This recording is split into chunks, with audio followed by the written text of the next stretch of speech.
Amigos, buenas tardes. Aquí estamos en su emisora Magis 98.3 FM en este programa Análisis a la Luz del Derecho, cada miércoles a partir de las 4:30 de la tarde por esta radioestación y en vivo en magisfm.ipl.edu.do, también en vivo a través del Facebook Magis FM. Como siempre, para conversar sobre estos temas precisamente a la luz del derecho, y de inmediato recibimos en el espacio a nuestro anfitrión, el doctor Miguel Rick Morales. Buenas tardes a todos nuestros seguidores y los que a través del ciberespacio y a través de las redes de la onda de 98.3 FM, así como también a los que están conectados con nosotros a través de las redes sociales, que ya se ha extendido el tema y por ahí hay muchos comentarios y hay muchas opiniones que intervienen y que nos permiten fluir con los temas. El día de hoy vamos a abordar un tema sumamente interesante y se relaciona con la circunstancia de la inimputabilidad en el proceso penal. Me refiero, y todo esto en relación o contexto a una serie de acontecimientos, hechos de sangre, hechos muy crudos que han estado aconteciendo en los últimos días y que tienen un impacto profundo con nosotros como sociedad, pero que a la vez también necesitan ser tocados algunos aspectos de ellos desde el punto de vista jurídico. Yo he dicho en las redes sociales, he dicho en las aulas de educación y en otras oportunidades que hasta el más vil de los criminales tiene derecho. Es en este sentido que vamos a desarrollar nuestro análisis. Todo el mundo tiene derecho y conforme a lo que establecen los lineamientos constitucionales le deben de ser protegidos. En ese mismo tenor están los inimputables, aquellas personas que tienen una condición especial que la ley lo señala como tal y que bajo la condición de su salud mental impiden que el proceso penal se lleve de manera igual como si fuera una persona que tuviera una condición contraria. Para entrar en contexto me gustaría hablar de algunos hechos que se vinculan y que tomarán como base nuestro análisis. Hace unos días salió por las redes, ocupó lo que fue los titulares de tanto de los medios de comunicación digital como impreso, algunos hechos de sangre, 2 dobles crímenes y otros crímenes atroces que también tuvieron lugar más o menos a mediados, final del año pasado. En cuanto a los temas más recientes, me refiero al caso de el joven de Villamella que se presentó voluntariamente a un destacamento y dio parte a la policía de que había cometido un hecho muy horrendo en el que murió su madre, murió un hermano, utilizando para esos fines 2 barras de metal, las cuales fueron encontradas, conforme a la nota de prensa, fueron encontradas próximo a los cadáveres o en la misma escena del crimen. Es también una nota de prensa que da cuenta de que esa persona le impusieron una medida de coerción y como debido a la gravosidad de los hechos que amerita que el Ministerio Público tenga un plazo prudente para que investigue a profundidad cómo ocurrieron los hechos. Entonces el juez le impuso una prisión preventiva por espacio de 3 meses para que dentro de ese tiempo el Ministerio Público investigue a profundidad y presente actos conclusivos. También se encuentra el hecho del doble crimen cometido por otra persona, 36 años, esta vez fue en Brisa del Este, donde en un titular de las redes sociales, él vocifera a los miembros de la prensa y todo el mundo que estaban ahí que él estaba bajo los efectos de sustancia controlada, bajo los efectos de la droga al momento de cometer el hecho. Otro crimen fue el caso de la oficial médico que decapitó a la niña, una niña de 6 decapitó a su hija, una niña de 6 años de edad. Todo esto en Santo Domingo Este, y el otro, el primero, el del padre, el de la madre y el hermano, ocurrió en Villamella, donde dentro de las notas de prensa sale a relucir de que la señora atravesaba una crisis familiar que le mantenía en un estado de depresión profunda.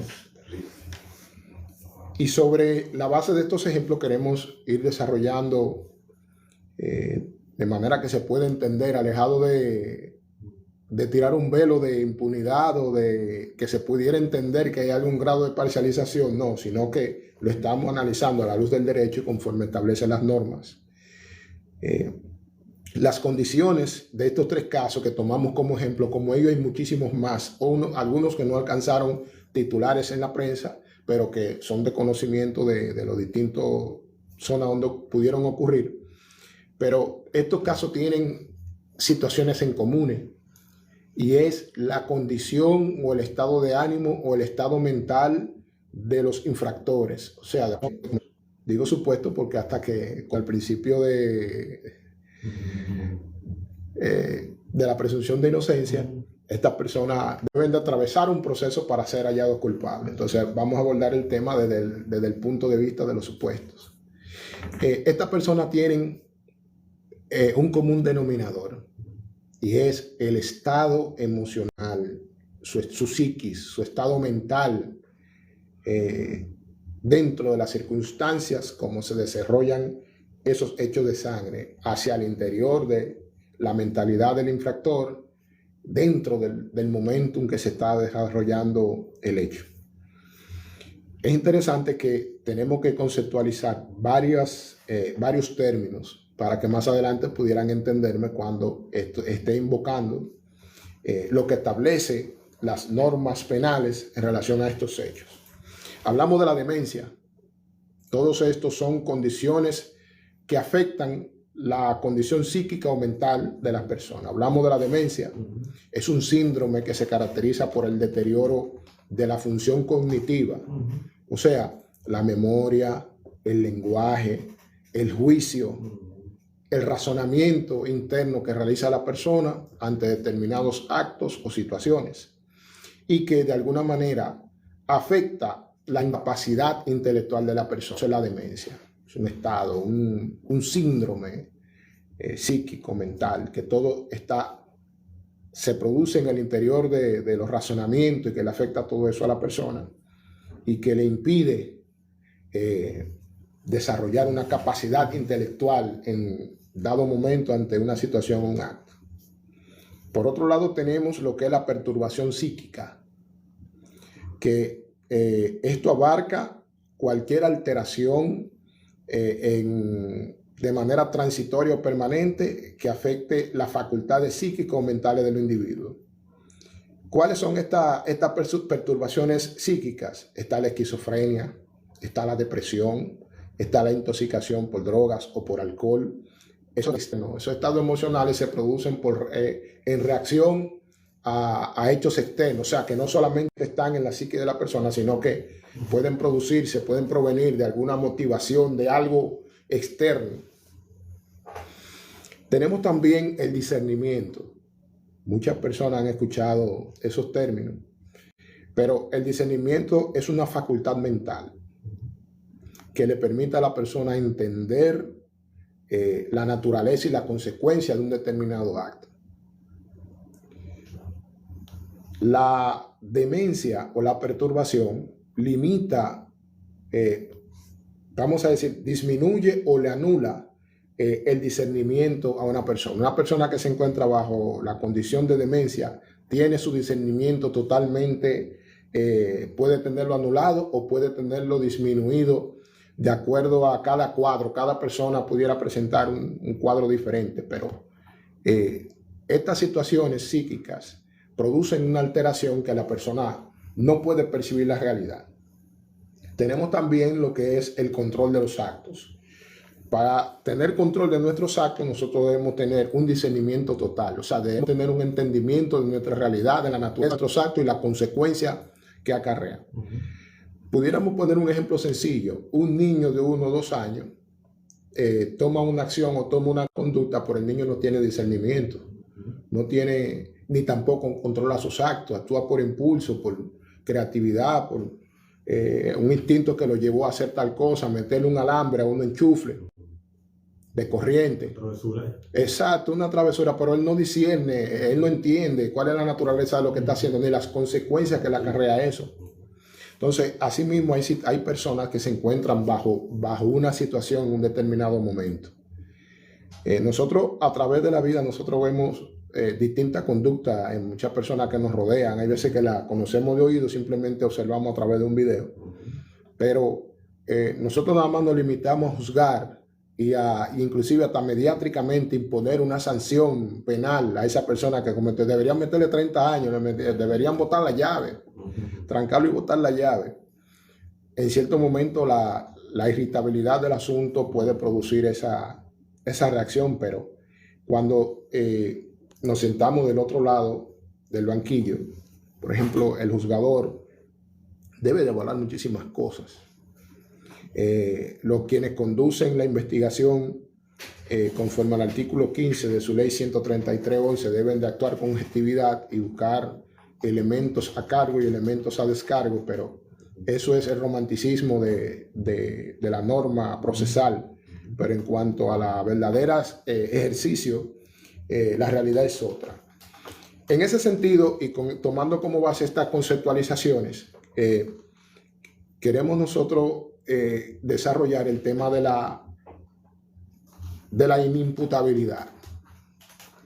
Conforme a lo que establece el artículo 64 del actual Código Penal que se encuentra vigente, fundamenta de que cuando al momento de cometer la acción el inculpado estuviese en estado de demencia, no hay crimen ni delito. Hemos definido la demencia como un deterioro de la función cognitiva, o sea, un deterioro de la función de juicio, razonamiento frente a un acto, y que en cuanto a la demencia tenemos una perturbación psíquica, tenemos un estado de discernimiento y tenemos un tema de control de sus actos. La demencia engloba todas esas deficiencias en su interior en cuanto al hecho y en cuanto a la conceptualización.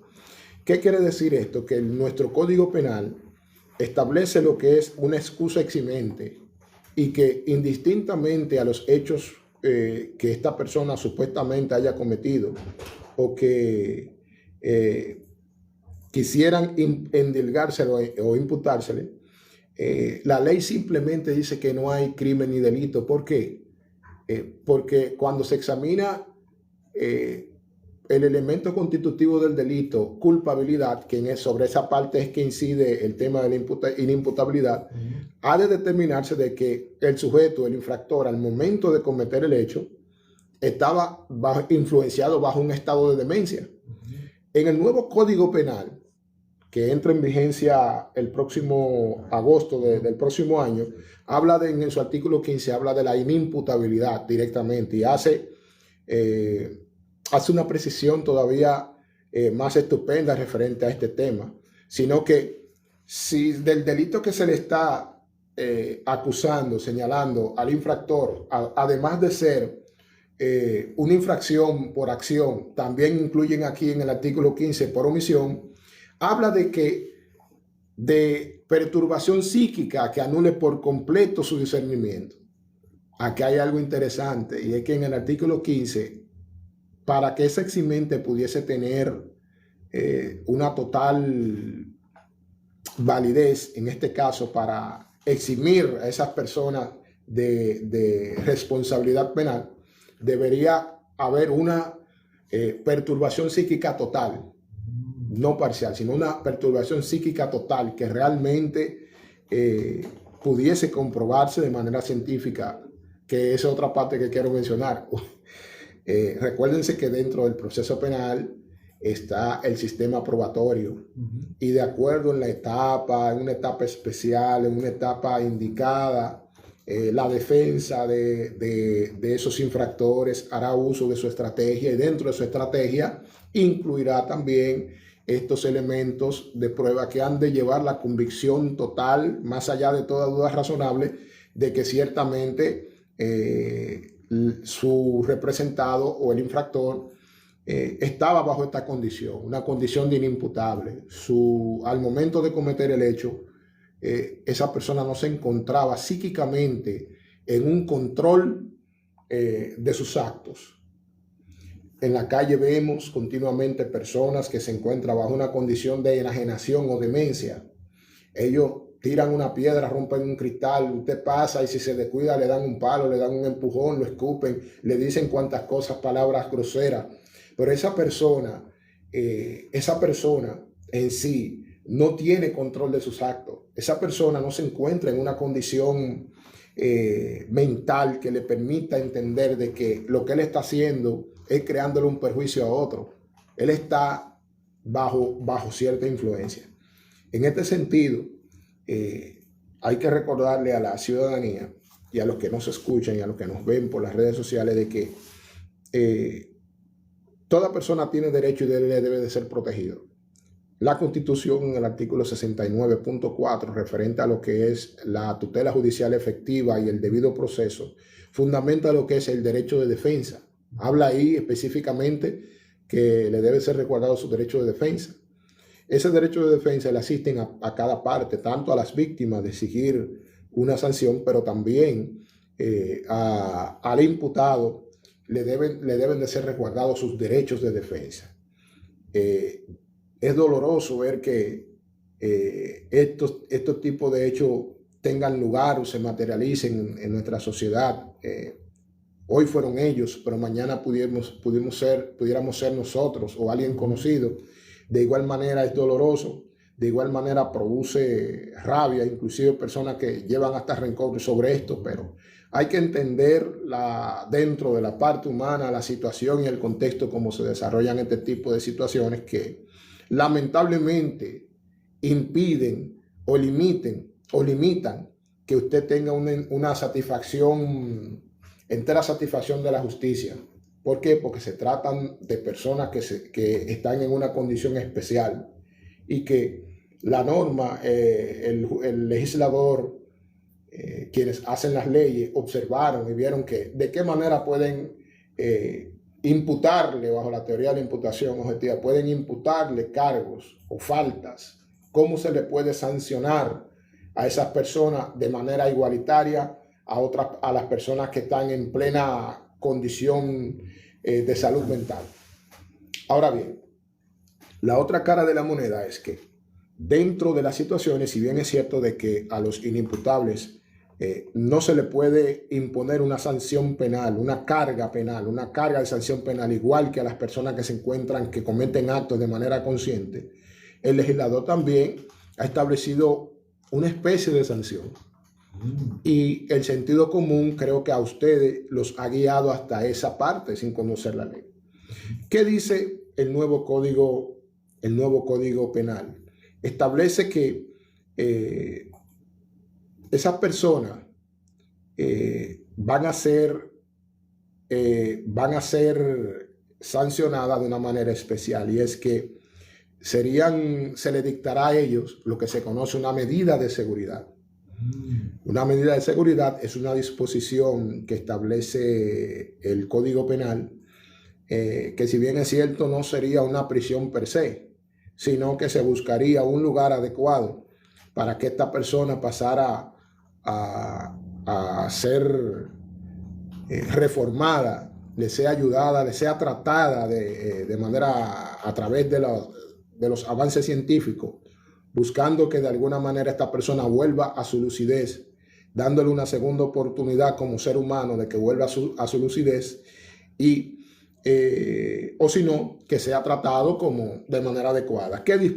¿Cuáles medidas de seguridad dispone la ley? En la nueva ley dispone lo que es el internamiento en un establecimiento, en una clínica, una institución o un pabellón psiquiátrico debidamente organizado y acreditado para esos fines, para que esa persona pase a ser tratado de la manera más adecuada para que traten su situación. De aquel lado, si una persona es bien sabido que hemos dictado otros programas sobre lo que es el homicidio voluntario o doloso, y hemos hablado de lo que es el homicidio involuntario o culposo. El homicidio doloso abarca desde el artículo 295 hasta el 301 del Código Penal actual. Abarca una serie de situaciones, desarrolla conducta, mejor dicho, categoriza y determina una serie de conductas, y en cada una de esas conductas tipifica o determina un tipo de infracción. El 295, homicidio. 296 habla de asesinato, cuando es un homicidio agravado, donde interviene lo que es la premeditación o la acechanza. Habla de lo que es la premeditación, que es el designio, la idealización de la comisión del crimen antes de cometerlo, o sea, que hay una planificación. Antes del hecho perpetrarse, hubo una planificación determinada a esos fines. Vamos a matar a fulano, nosotros lo vamos a agarrar y le vamos a dar muerte, le vamos a quitar la vida. Esa es la premeditación. Acechanza es que ya en el plan organizado esperan que él vaya llegando a su casa, o salga de su casa, o salga del trabajo, en el trayecto, en la esquina de tal, allí que estamos solos, ahí lo interceptamos y hacemos esto y lo otro. Entonces, cuando intervienen esos elementos, ya no se convierte en un simple homicidio. No fue una muerte que resultó de una discusión acalorada ahí mismo en ese momento y que no se organizó con nadie, sino que fue fruto de eso. En este caso, un homicidio agravado o asesinato, como habla el 296, es un poco más elaborado, interviene en cualquiera de estos dos elementos, o que usted lo planificó o que usted lo acechó para darle muerte. Está también el tema de los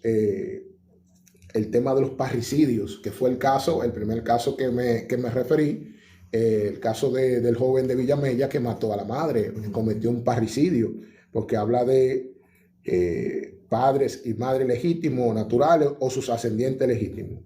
Está también el caso del infanticidio, el tema del último crimen que le hablé, de la médico militar que decapitó a la niña. Habla de un parricidio, y tenemos una sanción para ese tipo de acto, ese tipo de conducta, de 30 años en el anterior código. Creo que para el nuevo código habla de una sanción mayor de 40 años, aproximadamente 40 años.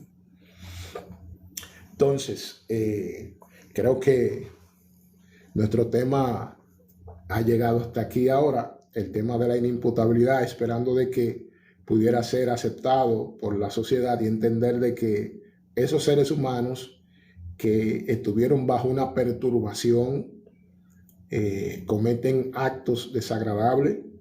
El de Brisas del Este dice que él estuvo bajo los efectos de la droga en ese momento, que cometió el hecho él mismo ahí en caliente. Dice que estaba bajo la droga, inclusive dio, según leí ahí, dijo que estaba dando un consejo a los muchachos que dejen la droga, que dejen la droga ya después de cometer un doble asesinato. Y el primero se acercó a la policía y decir que mire, yo maté a mi mamá y a mi hermano, y además que según las notas de prensa también habían observado, además de que él varios meses había salido de la cárcel, de una medida de coerción, algunas personas le dijeron a los periodistas de que habían observado en él una conducta extraña que pudiese tener algún tipo de relación con alguna perturbación mental, no tratada, no perseguida. En este sentido, a los familiares, las personas que tienen familiares que se encuentren bajo estas condiciones, antes de que sucedan cosas como esta, hechos como estos, traten de buscarle ayuda. Traten de buscarle ayuda. La mayoría de estos hechos de sangre que han acontecido extraños, dobles asesinatos, crímenes, dobles y triples asesinatos, responden de alguna manera a algún tipo de perturbación que tenga esa persona. Y ante hechos donde no han llegado a profundidades así, que simplemente se han quedado en discusiones, que le dio un golpe a uno, le dio un golpe a otro, pero no sé, que salen de la nada. O sea, hechos que salen aparentemente de espontáneos de ese momento, pero recuerden que nosotros no estamos en la cabeza de cada uno de nosotros, sino que salen aquí, se producen situaciones que se producen aquí, y al final se materializa, y cuando se materializa ya es tarde. Ya es tarde. Los resultados por lo general son desastrosos. Hasta aquí nuestro comentario del día de hoy referente al tema de la circunstancia de la inimputabilidad en el proceso penal y cómo la ley de alguna manera establece lo que es una excusa eximente para los ciudadanos o infractores que de alguna manera se ven bajo las influencias de perturbaciones psíquicas y descontrol de sus actos. Que por cierto, doctor, como te decía, tiene que todo ser demostrado, ¿verdad?, en un tribunal. Correcto, que todo esto bajo el sistema probatorio, que es la manera, el conjunto de pruebas, la forma de introducirla, de acuerdo a las reglas que prevé el Código Procesal Penal. Lo que tratamos de decir en un lenguaje más claro, todo este tema se da de acuerdo a la forma como se pueda aprobar, pero estamos tirando aquí la carta sobre la mesa de lo que establecen las leyes, lo que establecen nuestras normas vigentes actuales y de lo que las estrategias de defensa pudieran tomar como línea. Pero otro análisis es realizar las pruebas, aportar las pruebas del lugar en la etapa y por la forma como establece la norma procesal que hay que hacerlo. Hay que probar todo eso en su momento y de la manera como la ley también establece. Excelente. Doctor, ¿y cómo la gente puede localizar al doctor Miguel Riz Morales para cualquier consulta legal? Sí, estamos disponibles en el 829-812-9841. Análisis a la luz del derecho, Academia Jurídica a la luz del derecho, donde estamos desarrollando, tratando de aportar un poco a la comunidad jurídica. Somos docentes de la Escuela de Derecho de la Universidad Udiremos, Recinto San Cristóbal. Estamos a su servicio, a sus órdenes. Bueno, señores, hasta aquí su espacio, Análisis a la luz del derecho. El próximo miércoles retornamos a las 4:30 por Magis en 98.